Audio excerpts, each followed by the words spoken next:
Bulletin का आगाज करेंगे। सबसे पहले आपको खबर दी, तफ्तीशी अफसरान के इम्तिहान ने तफ्तीशी निज़ाम का पोल खोल दिया। 14,000 अफसरान में से सिर्फ 14 अफसरान मास्टर कैटेगरी हासिल कर सके। लाहौर के 2900 अफसरान में से कोई ऑफिसर भी एक कैटेगरी में नहीं आ सका। 14,000 में से सिर्फ 3500 अफराद ही 60% से ज़्यादा नंबर ले सके। 11,000 तफ्तीशी अफसरान के 60% से कम नंबर लाए। इस हवाले से मजीद तफसीलात अली साही से जान लेते हैं। जी अली साही, आगाह कीजिएगा। जी बिल्कुल, इंसाफ कहाँ मिलेगा जब तफ्तीश ही नाकस होगी। पुलिस के अपने ही ग्रेडिंग के लिए लिए गए इम्तिहान ने तमाम चीज़ें अयां कर दी हैं।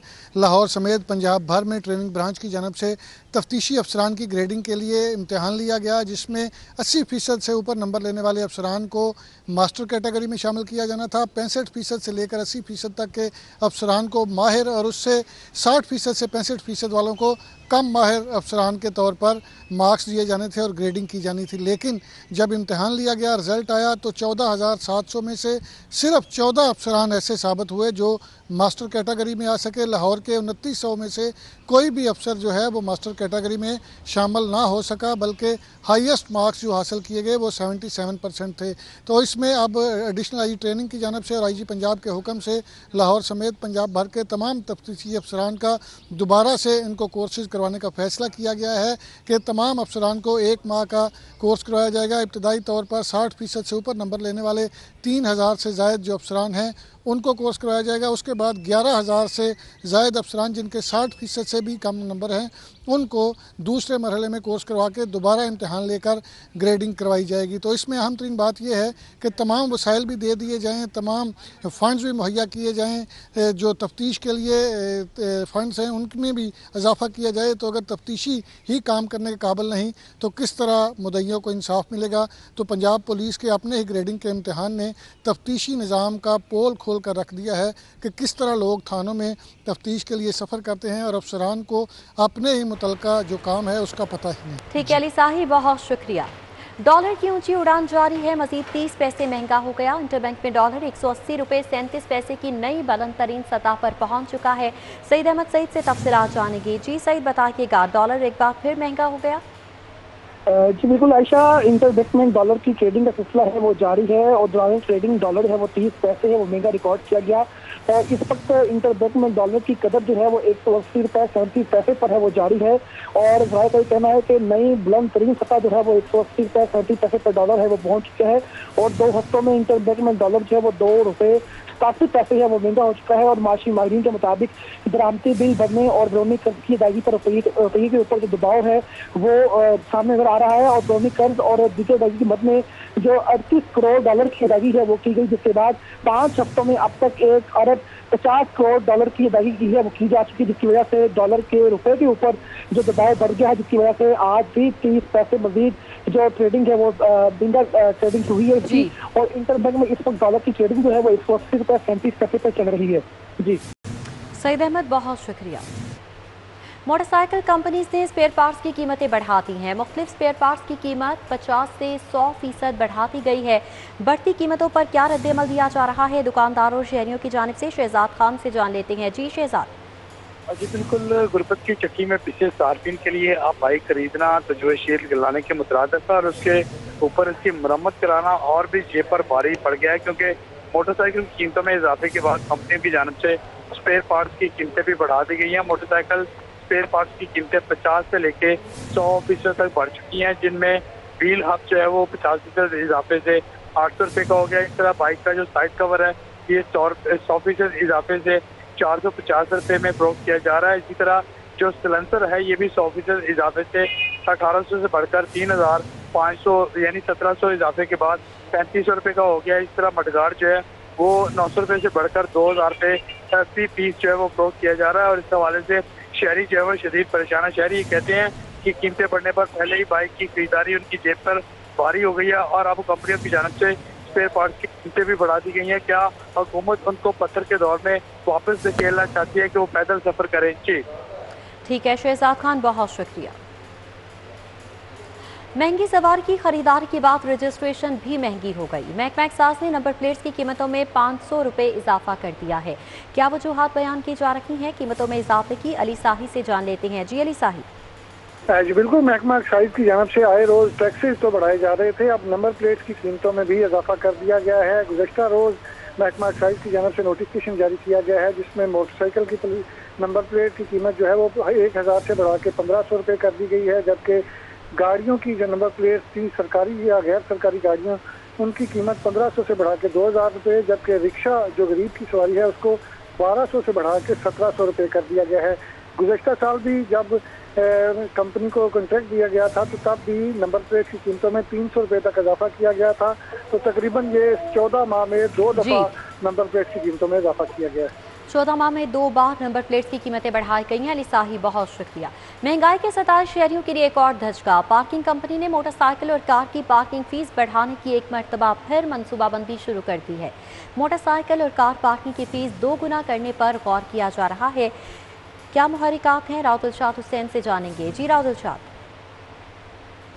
बिल्कुल जी, लाहौर पार्किंग कंपनी की नाकस कारकर्दगी और जो कंपनीज रेटिंग थी उसमें बदतरीन नंबरिंग के हवाले से जो तमाम तर इश्यूज़ थे वो लाहौर पार्किंग कंपनी के 26वें बोर्ड ऑफ डायरेक्टर के इजलास के एजेंडे ने अयां कर दिए हैं। आपको ये बताएं कि 8 आइटम्स पर मुश्तमिल ये एजेंडा है, लेकिन इस एजेंडा में ना सिर्फ पार्किंग फ़ीस को बढ़ाने के हवाले से फ़ैसला मुतवक्का है, बल्कि इसके साथ साथ कंपनी सेक्रेटरी व CEO Lahore parking company सैरिश Malik के खिलाफ चार्जशीट भी इस एजेंडा में शामिल है, क्योंकि बगैर रुखसत लिए, बगैर छुट्टी लिए सैरिश मलिक 2 हफ्तों तक बैरून मुल्क में रहीं, जिससे कंपनी के जो अमूर थे वो बुरी तरह मुतासिर हुए।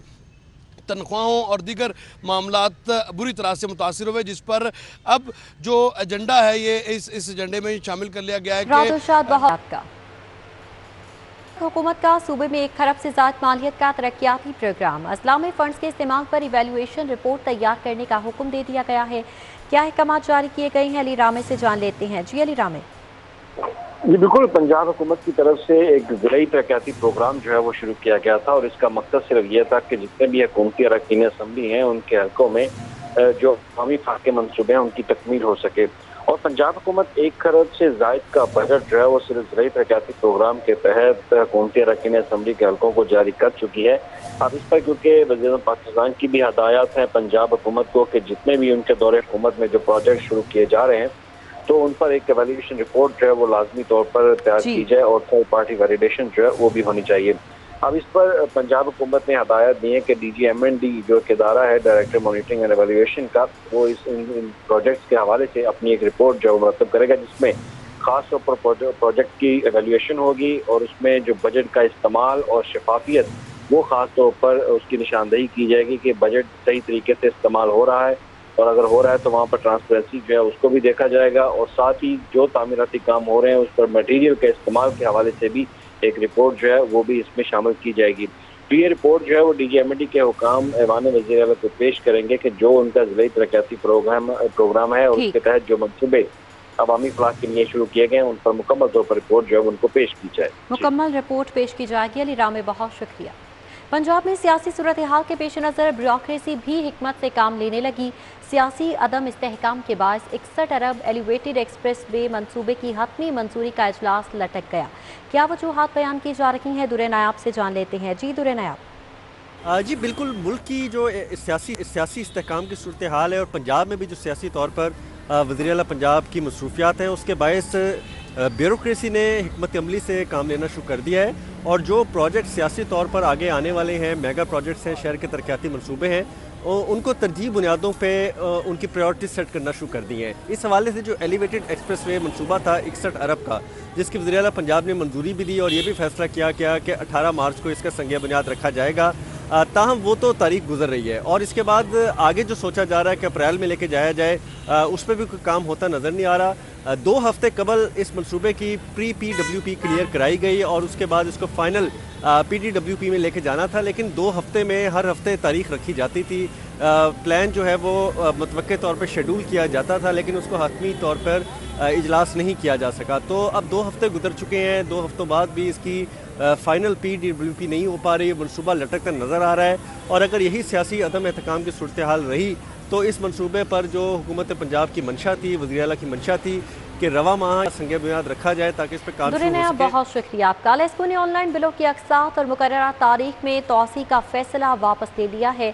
तमाम बैंकों को मैनुअल बिल्स की दोबारा वसूली करने का मुरासला भिजवा दिया गया है। मुरासले का मतन क्या है, शाहिद सिपरा से जानेंगे। जी शाहिद सिपरा। जी बिल्कुल, वफाकी हुकूमत की जानिब से बिजली के सार्फिन के बिलों की इकसात और मुकर्रर तारीख में तोसी और इसके साथ अगर गलत बिल चार्ज किया गया तो उसकी तस्हीह जो है इसके सिस्टम को ऑनलाइन करने का फैसला किया गया, जिसके बाद लाहौर इलेक्ट्रिक सप्लाई कंपनी की जानिब से एक नोटिफिकेशन जारी किया गया, जिसके मुताबिक 15 मार्च के बाद तमाम बैंक्स को ये और ऑफिस को ये हदायत जारी की गई कि किसी भी जो सारिफ है उसका बिल मैनुअल तरीके से नहीं बनाया जाएगा और ना ही वो बैंकों में सबमिट हो सकेगा। लेकिन ज़राए की जानिब से ये बताया गया कि लेस्को ने एक सॉफ्टवेयर तैयार किया है जिसमें अब टेक्निकल जो है फॉल्ट्स आ रहे हैं और तकनीकी खराबियाँ आ रही हैं, जिसकी निशानदही चंद रोज़ कबल सिटी 42 की जानिब से भी की गई। उसमें ये बात की गई कि अगर एक सारिफ अपना बिल मैनुअल तरीके से या उसमें मुकर्रर तारीख में तोसी चाहता है तो उसको नहीं किया जा रहा और मुख्तलिफ बैंकों की जानिब से उसमें सबमिट भी नहीं किया जा रहा, और जब बैंक्स में सबमिट नहीं होगा तो उसकी वजह से रिकवरी मुतासिर हो रही है। अब लेस्को की जानिब से एक और नोटिफिकेशन जारी किया गया जिसमें यह कहा गया है कि सिर्फ सिंगल फेज़ के हामिल घरेलू और कमर्शियल सार्फिन पर यह ऑनलाइन सिस्टम राइज होगा, यानी कि जिनके मीटर फेज लगे हुए हैं इनको मुकम्मल बिल अपना सबमिट करवाना होगा उनकी वसूली करने की। शुक्रिया। निकाहनामे में खत्म नबूवत का खाना शामिल करने का नोटिफिकेशन जारी कर दिया गया है। महकमा बल्दियात ने काबीना की मंजूरी के बाद नोटिफिकेशन जारी कर दिया। तफसीलात कैसर खोखर से जान लेते हैं। जी कैसर खोखर। जी बिल्कुल, महकमा बल्दियात ने निकाहनामे में खत्म नबूवत का खाना शामिल करने का बाकायदा तौर पर नोटिफिकेशन जारी कर दिया है और महकमा कानून को गजट नोटिफिकेशन जारी प्रिंट करने के लिए ये नोटिफिकेशन अरसाल कर दिया गया है। महकमा बल्दियात के इस नोटिफिकेशन के मुताबिक मौलवी, गवाहान, दुल्हा और दुल्हन उनको निकाहनामे के वक्त जो है, निकाह के वक्त जो है वो खत्म नबूवत का सर्टिफिकेट देना होगा कि हजरत मोहम्मद मुस्तफा सल्लल्लाहु अलैहि वसल्लम अल्लाह ताला के आखिरी नबी हैं और उनके बाद कोई नबी नहीं आया और ना ही वो कोई और नबी आएगा। इस हवाले से जो है ये सर्टिफिकेट देना होगा और खत्म नबूवत का सर्टिफिकेट जो है वो मुकम्मल जमा कराना होगा। इसके अलावा इसमें एक हलफनामा दिया गया है, वो हलफनामा साथ जमा कराना होगा और ये एक निकाहनामे में एक खाना शामिल बाकायदा तौर पर कर दिया गया है और निकाहनामा नए सिरे से प्रिंट होने जो हो गए अब निकाहनामे में ये खाना शामिल किया गया है कि खत्म नबूवत का सर्टिफिकेट देना होगा। ये नोटिफिकेशन जारी किया गया है महकमा बल्दियात की तरफ से। नोटिफिकेशन जारी कर दिया गया है। कैसर खोखर, बहुत शुक्रिया। हजारों पेफ पार्टनर्स को प्राइमरी स्कूल्स को मिडल करने की इजाज़त मिल गई। पहले मरहले में सिर्फ शशम जमात के लिए बच्चों को दाखिले की इजाज़त होगी। तफसीलात जुनैद रियाज से जान लेते हैं। जी जुनैद, बताइएगा। जी, पंजाब एजुकेशन फाउंडेशन के पार्टनर स्कूलों के लिए अच्छी खबर है कि उन्होंने उन स्कूलों को जो कि प्राइमरी हैं, जो हज़ारों की तादाद में हैं, उनको इजाज़त दे दी है कि वो उसको मिडिल स्कूल के तौर पर जो है अपग्रेड कर लें। इस साल सिर्फ़ और सिर्फ छठी जमात के तलबा जो हैं वो दाखिल हो सकेंगे या जो 5वीं जमात में जो बच्चे प्रमोट हुए हैं उनको छठी जमात में दाखिला दिया जा सकेगा, लेकिन 7वीं और 8वीं जमात में वो दाखिले नहीं कर सकेंगे। और ये बहुत बड़ी खबर है कि 7,500 स्कूल हैं पंजाब भर में और अगर लाहौर की बात की जाए तो लाहौर में भी 700 से 800 जो हैं वो प्राइमरी स्कूल हैं जो कि अपग्रेड हो जाएंगे और वहाँ पर छठी जमात जो है वो लगाई जा सकेगी। और इस हवाले से पंजाब एजुकेशन फाउंडेशन ने अपने पार्टनर स्कूलों को मरासला जारी कर दिया है कि वो अपने स्कूलों को जो कि प्राइमरी हैं उनको प्रमोट कर लें और बच्चों को छठी जमात में दाखिला नहीं, इससे बच्चों की एनरोलमेंट में एक तो इजाफा होगा और बच्चों को दूर दराज जो है वो दाखिलों के लिए नहीं जाना पड़ेगा। और इस हवाले से क्वालिटी एश्योरेंस टेस्ट जो है वो बच्चों का लिया जाएगा और अगर बच्चे अच्छे नतीजे देते हैं तो अगले साल से प्राइमरी स्कूल में जो कि मिडिल किए गए हैं वहाँ पर 7वीं और 8वीं जमात भी जो है वो लगाई जा सकेगी। और इस हवाले से पंजाब एजुकेशन फाउंडेशन का कहना है कि वो बच्चों को न्यूज़ स्टूडियो से फिल वक्त इतना ही। मज़ीद अपडेट्स के लिए विजिट करें हमारी वेबसाइट city42.tv और देखते रहें City 42।